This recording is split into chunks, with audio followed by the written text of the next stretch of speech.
Today, the education system has changed in South Africa. T.S. Mashinini said that the apartheid education system was making black people tools for the government. Today, the education system has changed for sure. The question is it positioning students to solve socio-economic problems in South Africa in the 21st century?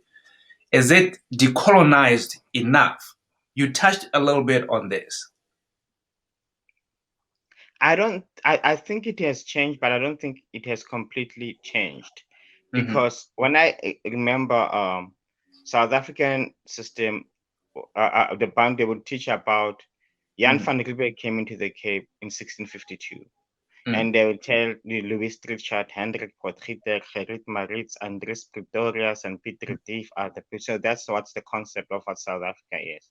But you're not told what happened in 1651.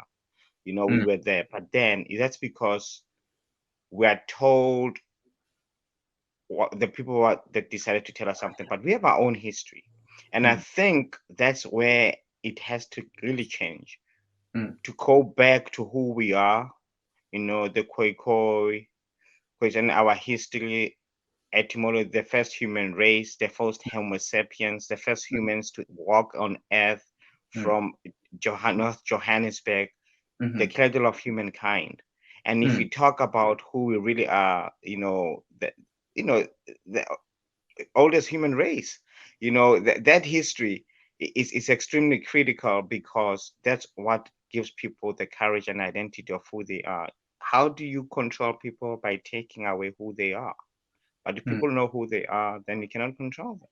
So that's the part that I feel like we have to ensure that it's taught in schools before we even talk about the socioeconomic issues of preparedness and all that, because it's like we are becoming unguided missiles.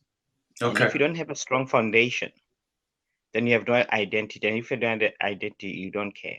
But if you have a strong foundation and understand who you are, where you come from, what your goals are, then you're unstoppable, because you know who you are. If you see yourself as the cradle of human race, then you are the alpha and the beta, and it becomes arrogant to say that, but that means that you're unstoppable.